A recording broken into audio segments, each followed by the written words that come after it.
BMW's 7 Series recently emerged from the long winter of ugly, with a nasty bangle butt the company could never really explain away. But starting with '09, things got tasty again, with underhood and in-dash tech to match. Let's drive the 2010 750i xDrive and check the tech. Our 750 was delivered in classic titanium silver with two-tone leather that actually didn't look gaudy. That's a neat trick. And the car seems smaller in person than it really is, and as roomy inside as you hope it'll be.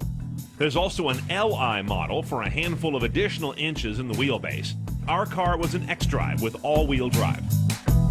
Now, of course, this is a 7 Series, so it's got basically everything that every other BMW can offer, and in many cases more, but it's not an M car, so you won't see any M buttons or fiddly stuff here. However, that is still the best screen in the business. The size, the aspect ratio, the resolution. As you can see, I've got live traffic. iDrive has been dramatically improved over the last couple of years, and things are easy to get to. Now, you may have noticed everything's moving along at a pretty good clip here as I navigate, and that's because it's hard drive based.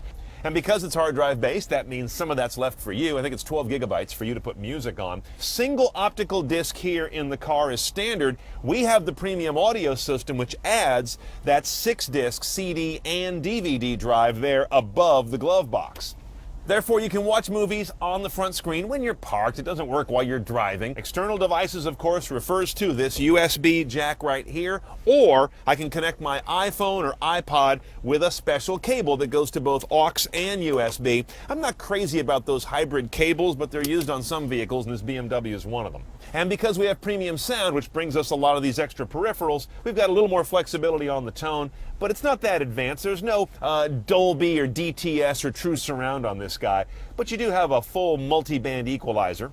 Power goes out through this guy right here, the stylized BMW shifter that is a one-choice only gearbox in this guy, a 6-speed automatic. You do have a manual and sport mode over here on the left side of the gate, or just leave it in drive because it's a great gearbox.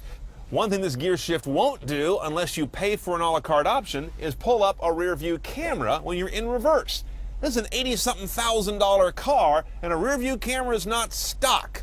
You do have park sensors front and rear that give you these color shadings to show things near you, but no camera? Now, for those of you poor slobs who still adjust your seat by pulling up a lever, let me show you where things are today. 20-way adjustable seats, standard both sides of this guy. This is like a Craftmatic automatic adjustable bed. I don't even know what some of these do. Now, since those settings are far more than you'll ever nail 2 times the same way, you can store them on the key. Everyone in the family who's got a key to the car will have their own settings on it. Also, you can load them to a USB drive and then import those into the car, which then get echoed to the key.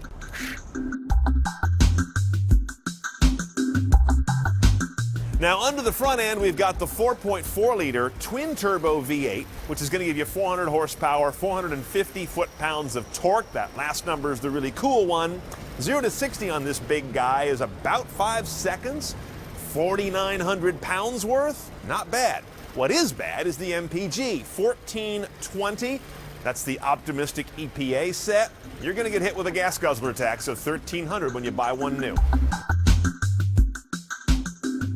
Power is absolutely ready. Whether I'm in comfort mode or sport plus or anywhere in between, it's never a slug lagging in top gear trying to eke out that last mile per gallon. Yeah, no kidding. That's why the MPG is so bad.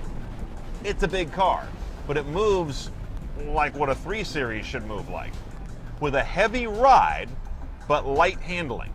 That's a magical combination, especially appropriate to a large car that's got some gravitas, which a 7 Series is supposed to have. All the suspension modes are good. They range from significantly firmer to quite a bit more comfortable, but none of them are extreme. And the car just feels smaller than its real footprint on a nice twisty road like this, even when the lanes are narrow, sight lines are a little dicey, and I'm trying to press it.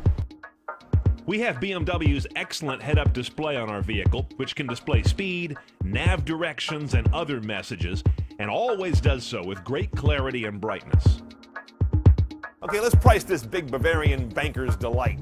An xDrive 750i, again, that's the short wheelbase but all-wheel drive, is going to run you about $87,100 base. That includes that gas guzzler tax of $1,300.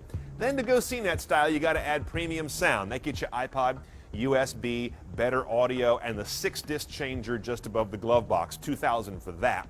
$1,300 for a driver assistance package. It gets you blind spot detection, lane departure warning, and automatic headlights and high beams. Now the a la carte goodies like head-up display for $1,300. Sirius is $350 a la carte. And then they tell you it's $400 for the rear view camera, and that's when you walk out of the dealer's showroom. At least I would. Not a cheap way to get around, but let me tell you, for a big boy, a delight to drive.